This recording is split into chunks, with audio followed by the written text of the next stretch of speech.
Located on the banks of the River Seine in France lies the city of Paris.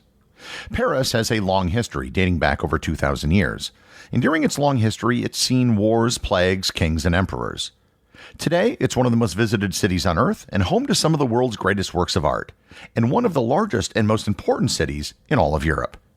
Learn more about the history of Paris and how a small river settlement grew to become one of the major cities of the world on this episode of Everything Everywhere Daily.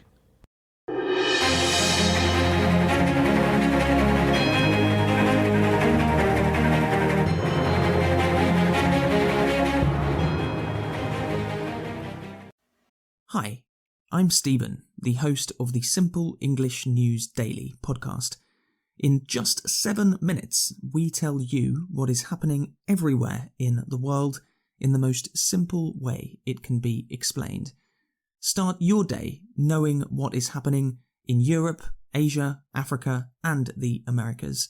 Search in your podcast app for Simple English News Daily.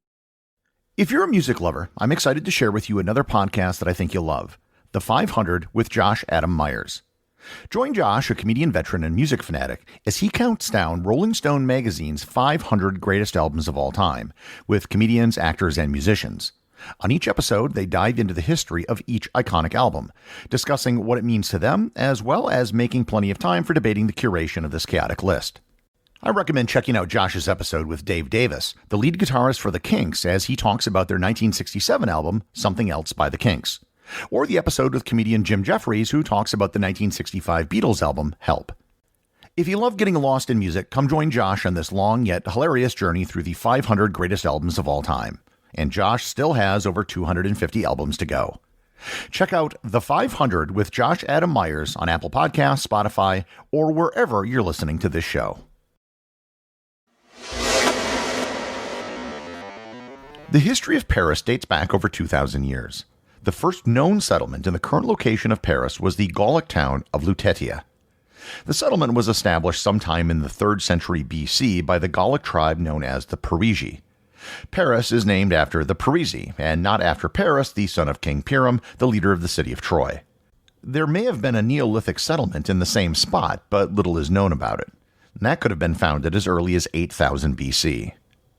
There's also a great deal of doubt as to the exact location of Lutetia on the river. Julius Caesar, in his Gallic commentaries, recalls a trip to Lutetia to meet with the leaders of the Gallic tribes. When the Romans conquered Gaul, they turned Lutetia into a proper Roman city, complete with public baths, temples, an amphitheater, and a forum. It became the capital of the Roman province of Gallia Lugdunensis.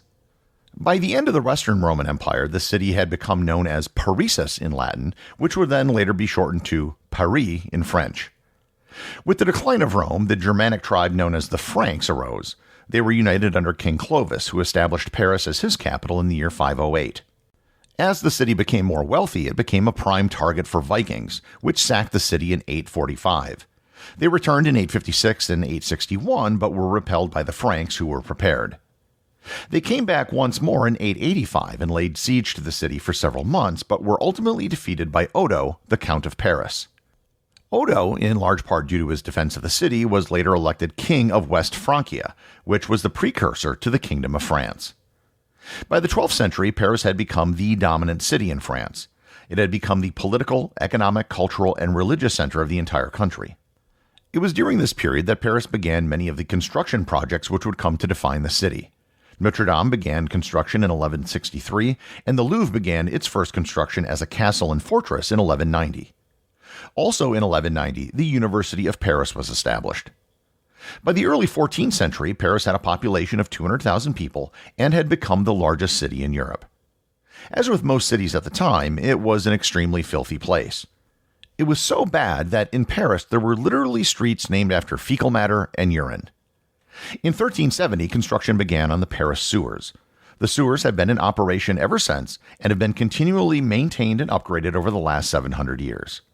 The population peak in the early 14th century was short-lived, as the plague killed a quarter of the population in the city between 1348 and 1349. There were 36 separate plagues that broke out in the city over the next 30 years for a variety of diseases. On top of the disease, Paris was also subject to invasion during this period. Edward III of England pillaged the countryside around Paris in 1346, and the city was looted by the English 10 years later.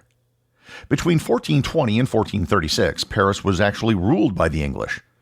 The French king had retreated to the Loire Valley, and Henry VI of England was actually crowned King of France in Paris in 1431. By the time the English left in 1436, Paris was not the city it was before. The population was half its size, and the city was in poor shape. While still technically the capital of France, the French kings would live in the Loire Valley for almost 100 years until 1528, when King Francis I moved his residence back to Paris. Things were much better for Paris in the 16th century. The population by 1500 had rebounded back to 250,000 people. There was a building boom under King Francis I. He became the first king to live in the Louvre, and he began construction on the Hôtel de Ville, the Paris City Hall. The printing industry in Paris exploded, with the number of printing houses being second only to Venice in Europe. Francis's son Henry II continued to build in Paris, adding his own wing to the Louvre. Perhaps the defining event of the 16th century was the religious conflict in the city. In August 1572, Protestant officials were targeted for assassination, which spread to a general slaughter of Protestants in Paris by Catholic mobs. This became known as the St. Bartholomew's Day Massacre, which will be the subject of a future episode. The 17th century saw continued construction. Henry IV completed the Pont Neuf, which is the oldest bridge in Paris today. And oddly enough, Pont Neuf translates to New Bridge. His widow, Marie de Medici, constructed the Luxembourg Palace and the Luxembourg Gardens, which remains one of the highlights of the city. Louis XIII built the square courtyard of the Louvre, and as chief minister, Cardinal Richelieu conducted several major construction projects of his own, including the Palais Royal. In the late 17th century, Louis XIV removed most of the city walls and had them replaced with grand boulevards. He also constructed the Palace of Versailles outside of Paris and moved the royal court there. By the mid-17th century, the population of Paris had now reached 400,000 people. The 18th century saw Paris become the center of the Enlightenment and was dominated by King Louis XV, who reigned for 70 years starting in 1715. Café culture exploded during this period. From 1723 to 1790, the number of cafes in Paris went from 323 to 1,800. Cafes became the center of debate, discussion, and news dissemination. The Montgolfier brothers conducted the world's first hot air balloon flight, and Louis XV built the Champs-Élysées, part of the expansion of the city. By 1780, the city had grown to a population of 600,000 and was now the second largest city in Europe after London. The French Revolution brought radical changes to the city. There were beheadings in public squares, including that of the king, churches were nationalized, and a reign of terror hung over Paris. The population of the city actually dropped considerably during the years of the Revolution. From 1789 to 1801, over 100,000 people left the city. In 1795, one of the major elements of Paris was established by the revolutionary government. They divided the city into 12 sections known as arrondissements. The arrondissements start with Arrondissement 1 at the Louvre and then sequentially spiral outward. Today, there are 20 arrondissements, and they are the primary method of navigating the city. If you were to go back in time and visit Paris at the start of the 19th century, you'd certainly recognize many of the major landmarks. However, it wouldn't quite feel like the Paris of today. It was the 19th century when Paris really became the city that we think of as Paris. This transformation started with Napoleon Bonaparte. Napoleon wanted to make Paris into an imperial capital, on a par with ancient Rome. He ordered the construction of many of the bridges across the Seine, including the first metal bridge in Paris, the Pont des Arts. In 1806, he began construction on the Arc de Triomphe, which wasn't actually completed until 30 years later when he was no longer in power. He built a new canal to bring in fresh water into the city, as well as a reservoir to hold it, and a series of fountains throughout the city to distribute the water. Had Napoleon not been disposed, he probably would have further changed the city. He had plans for the construction of the world's largest palace in what is today the 16th arrondissement. Even without Napoleon, Paris continued to grow rapidly in the 19th century. In 1815, Paris had 660,000 inhabitants. At the start of the reign of Louis Philippe in 1831, it had a population of 785,000 people, and at the end of his reign in 1848, it had surpassed 1 million. Under the reign of King Louis Philippe, construction began on Les Halles, the giant central food market which was eventually demolished in the 1970s. The first train stations were also built during this period. However, with the massive growth of the city, there was also extreme poverty, and this was the Paris of Les Miserables. Under Napoleon III, the borders of Paris were formally expanded, absorbing several bordering communities. He added 8 new arrondissements, bringing the total to 20, which is the modern size of the city. He created a large public works program to employ out-of-work Parisians as well as to rejuvenate the city. Paris's major train stations, the Gare de Lyon and the Gare du Nord, were built. The Paris Opera House was constructed, which became a showpiece for the city. Parks were also built such that everyone in the city was no more than a 10-minute walk from a park. Perhaps most importantly under Napoleon III, many of the old dilapidated neighborhoods were demolished and replaced with wide boulevards and new buildings. New building codes specified how buildings along the boulevards had to look. They all had to be the same height and look roughly the same. So if you notice a distinct architectural style in Paris to all the buildings, this was due to Napoleon III. Paris also became the first major city to adopt outdoor gas lighting along the major boulevards. Near the end of Napoleon III's reign, Paris had 56,000 gas lamps, which earned it the nickname the City of Light. The year 1870 saw the removal of Napoleon III in the siege of Paris during the Franco-Prussian War. In 1871, a revolutionary government took control of Paris and established the Paris Commune from March 18th to May 28th, which again will be the subject of a future episode. The end of the reign of Napoleon III in the Paris Commune ushered in what was known as La Belle Époque, or the Beautiful Era, which lasted until the start of the First World War.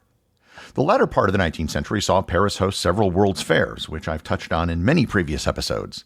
The Basilica of Sacré-Cœur, which overlooks the entire city, began construction in 1873 and was completed in 1914. The Eiffel Tower was completed in 1889.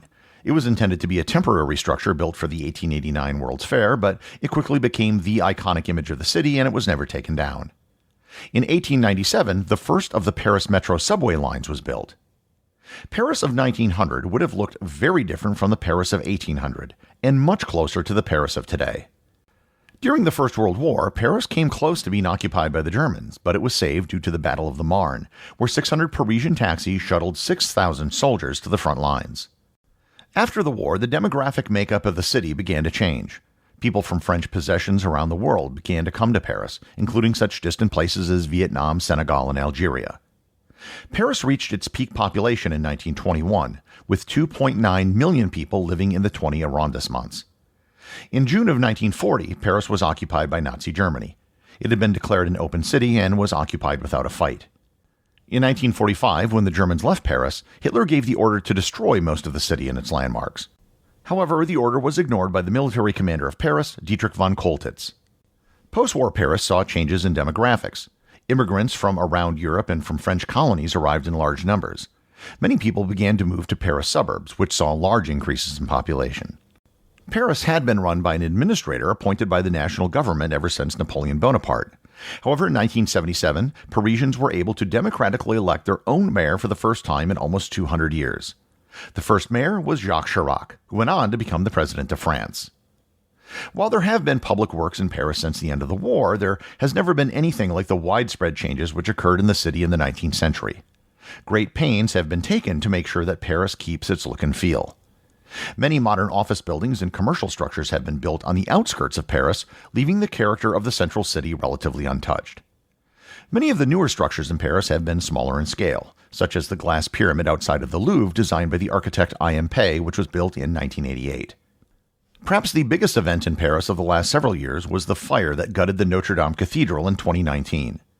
Construction is underway right now to restore the cathedral to its former glory.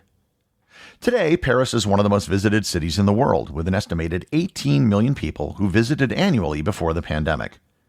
The current population of Paris proper is 2.1 million people.